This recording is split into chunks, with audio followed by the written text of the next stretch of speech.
Day, pwede ka diri day kay hawag kay kamo art day. Abstraction yun po niya. Abstraction ang tawagan ni. Abstract gihimo kanang masana. Ay, ramdom. Hawag kay ka day. Masana. Tura sikit, nagunit. Oh. Tura ka kit, ikaw na. Diba? Sikit na.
You are going to receive the body and blood of Christ.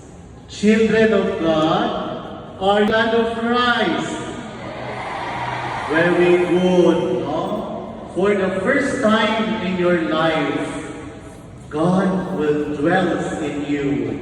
Jesus will dwell in you in the form of His body and blood in the Holy Eucharist.